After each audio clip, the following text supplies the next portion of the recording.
Hello everyone, Rich Hagon and Brian David-Marshall welcoming you to the end of show wrap, the end of year wrap.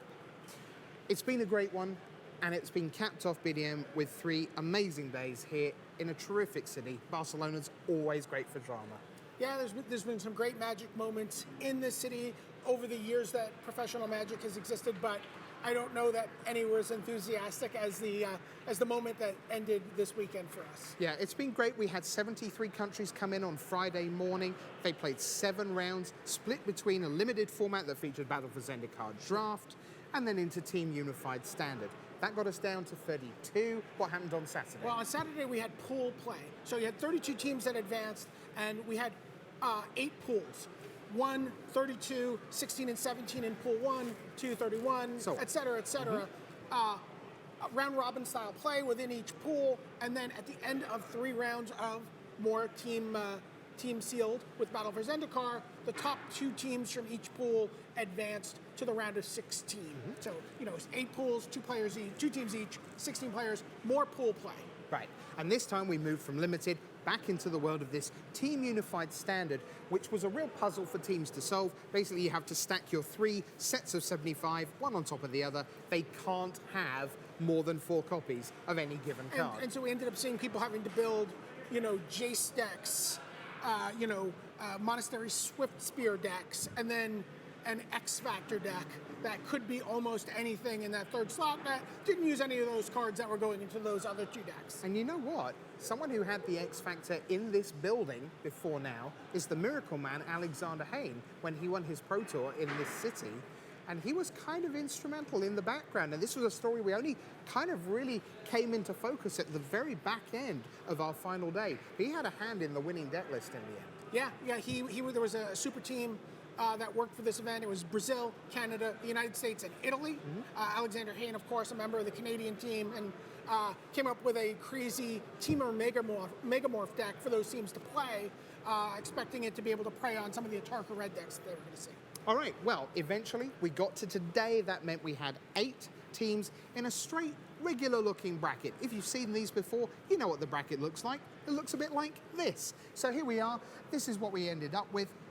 And as we look, we began the morning with the reigning champions Denmark up against Thailand. Both of these stories were equally amazing to me. The fact that Denmark was able to get back to the top 8 2 years in a row, 1 year after winning and sort of announcing Denmark's arrival on the Magic scene after so many years of being a Magic playing nation, but to win the World Magic Cup, put forth a Pro Tour champion, a Mox champion, et cetera, then to get back to the top 8 here was pretty astounding. But Thailand, what an amazing run by this team.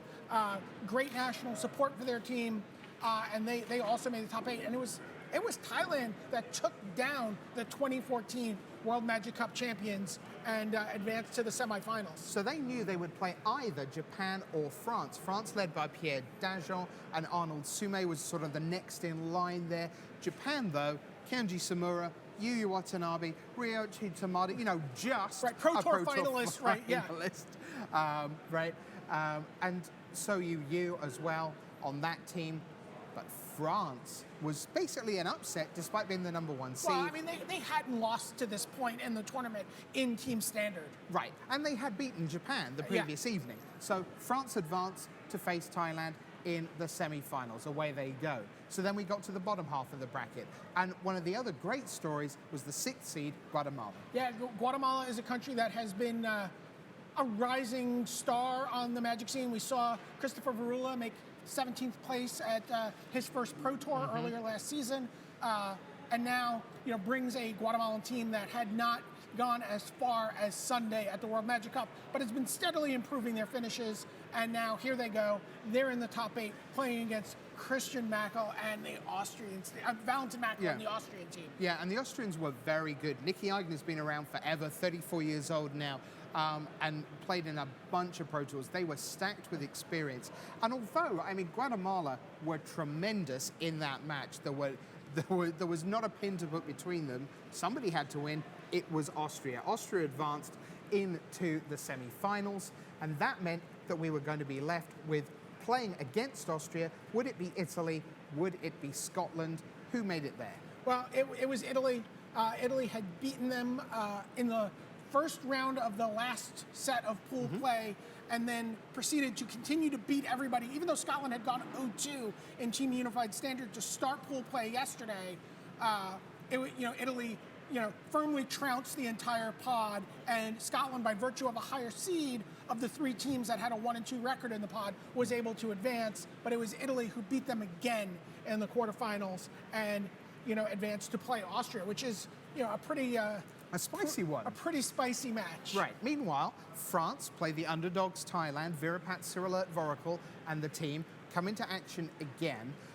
Pierre Dajon had led France admirably, but in the end, came down to a really tough moment. There was no green mana on the Thailand side of the board. There needed to be, and the last turn there was, and that spelled Ataka red chaos. It's a very tough spot to be in. He's like, well, if he draws green, he can do this, but if he doesn't, then I'm in great shape. Or I could take a turn and play a dragon. Right.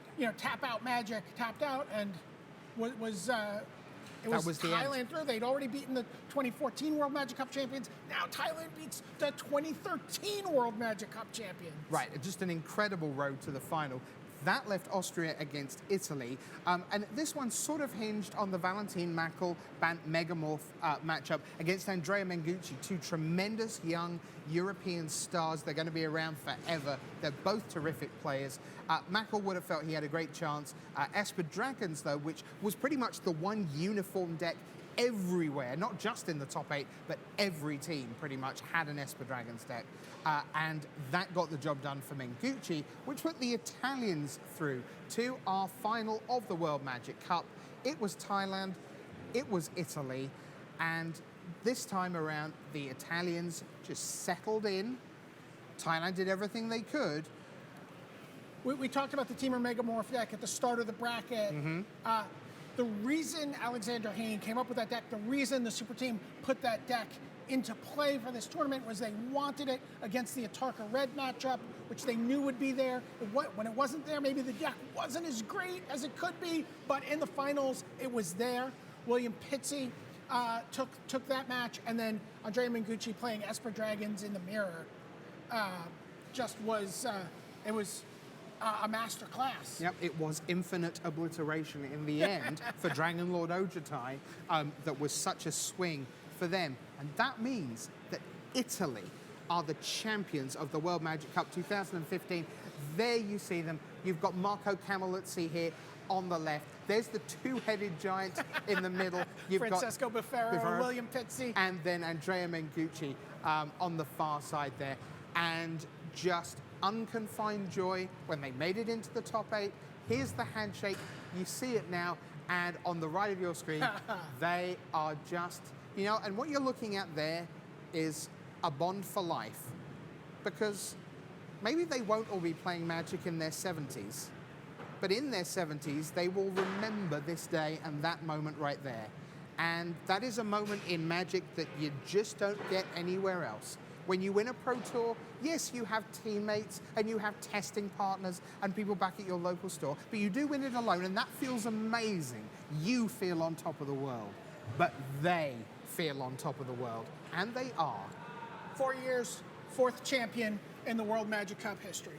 Absolutely wonderful. It's been a great weekend. We can't thank you enough for being part of not just this weekend, but the whole coverage year. We'll be back in 2016 to bring you more amazing stories. Until we do, be safe, have a very happy Christmas and New Year. We'll do it all again in 2016. Enjoy your Magic. For everyone here at Wizards of the Coast, Brian David-Marshall and your host, Rich Hagan, saying bye.